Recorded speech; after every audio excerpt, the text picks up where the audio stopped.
जगत के स्वरूप का विवेचन। श्री वशिष्ठ जी कहते हैं, रघुकुल भूषण राम, तुम ऐसा समझो कि सुख के प्राप्त होने पर दुख का और दुख के प्राप्त होने पर सुख का नाश हो जाता है। अतः ये दोनों ही नाशवान हैं, और जिसका नाश नहीं होता वह अविनाशी आत्मा है। बस अब इस विषय में विशेष शास्त्र उपदेश करना व्यर्थ है। जिसके मन में इच्छाओं की परंपरा बनी हुई है, उसे सुख दुख आदि अवश्य ही प्राप्त होते रहते हैं।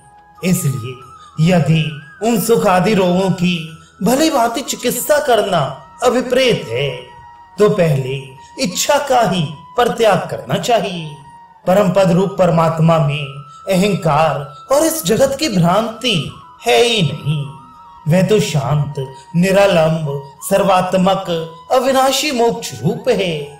वास्तव में तो न अहम है न जगत है, क्योंकि जो शांत और अद्वितीय है वह तो सर्वात्मक रूप है। ऐसी दशा में उसमें कर्तृत्व और भोक्तृत्व कैसे और कहां से संभव हो सकते हैं।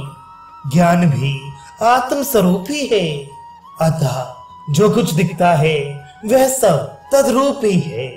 इसलिए अहंकार सहित सारा जगत परमात्मा से अभिन्न है। एक आत्मा ही जब अज्ञान के कारण अनेक रूपता को प्राप्त हुआ सा दिखता है, तब वही संसार कहलाता है, और वह संसार स्वयं असत है। इसी कारण तत्व दृष्टि से विचार करने पर उसकी सत्ता उपलब्ध नहीं होती। जैसे प्रवहनशील होने के कारण सागर तरंगों के रूप में प्रतीत होता है, उसी तरह चिद्रूप होने के कारण ये ब्रह्म ही अपनी सत्ता से निर्मल जगत के रूप में विकसित हुआ सा जान पड़ता है। जैसे मेघाच्छादित आकाश में वृक्ष, हाथी, घोड़े और मृग आदि का आकार परिलक्षित होता है, वैसे ही अवयव एवं आकार रहित परब्रह्म में सृष्टि और अहंकार का रूप दिख पड़ता है। ये सारा जगत परब्रह्म में उसका अवयव सा प्रतीत होता है।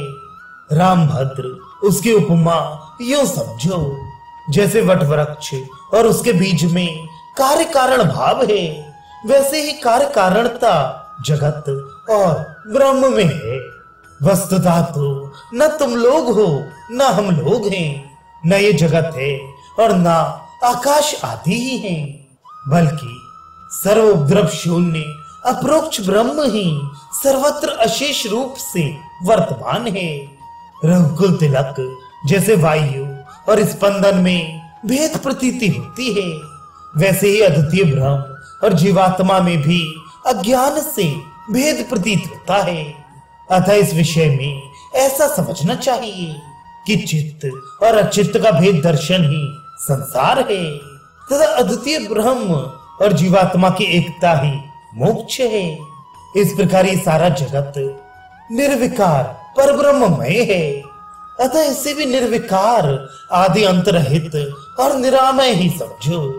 संकल्प जनित नगर के समान द्वैत अद्वैत विकार रूप ये जगत जीव के अपने ही संकल्प से उत्पन्न होता है और अपने ही संकल्प से नष्ट भी हो जाता है।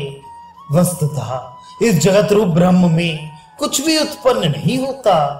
ठीक वैसे ही जैसे जल की तरंग का उठना वास्तव में उत्पन्न होना नहीं है और उसका नष्ट होना वास्तव में नाश नहीं है, क्योंकि दोनों अवस्थाओं में वे एकमात्र जल ही है।